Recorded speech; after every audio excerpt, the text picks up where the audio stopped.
अस्सलाम वालेकुम। I hope सब लोग खैरियत से होंगे। आज मैं अपनी अम्मी की फरमाइश पे गुड़ और सूजी का हलवा बना रही हूँ।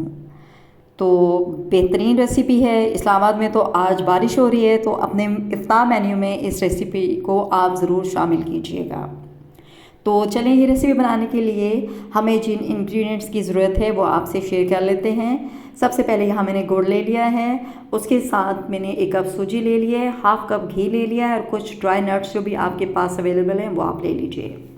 गुड़ को मैंने तोड़ लेना है इसी बैग में डाल के, जिप लॉक बैग में, ठीक है ना जी, उसमें डालकर मैंने इसको तोड़ लेना है, इसका छोटा बना लेना है। यहाँ पानी डाल दिया है 3 गिलास, जिसको उबलने के लिए रख दिया है, और शक्कर को जो कि गुड़ तोड़ के हमने बनाई है इसमें ऐड कर दिया है। 2 से 3 जब उबाल आ जाएंगी तो ये शरबत तैयार हो जाएगा। इसको हम साइड पे रख देते हैं और जिस पैन में हमने हलवा बनाना है उसको रख देते हैं। साथ में जो हाफ़ कप घी रखा हुआ है वो इसमें ऐड कर दिया है। जब घी मेल्ट होएगा तो इसमें मैं ऐड कर रही हूँ 3 इलायची, और इलायची को हल्का सा कड़कड़ा लेना है। उसके बाद 1 कप जो सूजी रखी थी वो इसमें डालकर इसको बहुत अच्छे से भूनना है। कुछ लोग ऐसा सूजी को बहुत भुनी हुई सूजी को पसंद नहीं करते हैं, तो वो जस्ट 1 मिनट के लिए इसको भूनते हैं और पानी डाल देते हैं, या जो भी दूध शरबत डालना है। लेकिन मैं उस टाइम तक इसको भूनूंगी जब तक इसमें से अच्छी सी भीनी भीनी खुशबू ना आ जाए और इसका हल्का सा कलर चेंज ना हो जाए। यहाँ सूजी रेडी हो चुकी है। जो गुड़ का मैंने शरबत बना कर रखा हुआ था वो इसमें डाल देना है। शरबत डालने के बाद मैं इसको थोड़ा सा अच्छे से मिक्स कर रही हूँ ताकि इसके गुठलियाँ ना बन जाए। अब मिक्स करने के बाद इसको छोड़ देना है, और इसको अच्छा, साथ में ये मैंने ना 3 इलायची जो है वो मैंने डाल दी है।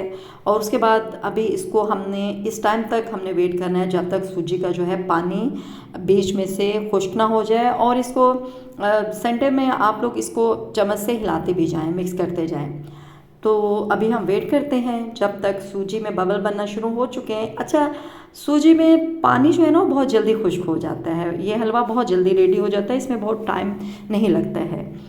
पानी जो है वो तकरीबन खुश्क होना स्टार्ट हो चुका है, तो इसको जब तक पानी खुश्क नहीं होता है हमने इसको भूनना है, वेट करना है, सॉरी। तो यहाँ आप देखें कि साइड पे घी जो है वो नज़र आना शुरू हो चुका है। इसका मतलब यही है कि तकरीबन 2 मिनट में हमारा हलवा जो है ना वो रेडी हो जाएगा। अब इसको हम मिक्स करते हैं।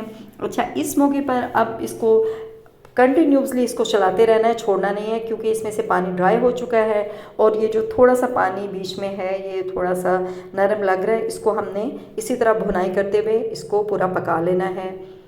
तो तकरीबन 1 से 2 मिनट तक इसको मज़ीद पकाएंगे। यहाँ आप देख सकते हैं कि अभी इस हलवे में जो हमने शरबत डाला था वो बिल्कुल भी नहीं है, वो सब एब्जॉर्ब हो चुका है। हलवा रेडी है, इसको हम डिश आउट करते हैं, और उसके बाद जो भी हमारे पास ड्राई नट्स हैं वो हम इसकी गार्निश कर देते हैं। तो चलें जी, ये हमने डिश आउट इसको कर लिया है, और जो हमारे पास ड्राई नट्स थे वो हमने इसके ऊपर इसको गार्निश कर दिया। बेहतरीन रेसिपी रेडी है जो आपने ज़रूर ट्राई करनी है। वीडियो को लाइक शेयर ज़रूर किया कीजिए, चैनल को सब्सक्राइब कर दीजिए, और कमेंट बॉक्स में आपने मुझे ज़रूर बताना है कि आपको ये रेसिपी कैसी लगी है। अम्मी जी की फरमाइश पे बनी है तो जाहिर सी बात है बहुत ही ज़बरदस्त होगी। मैं अम्मी जी को ये हलवा देकर आती हूँ। आप अपना बहुत ख्याल रखिएगा।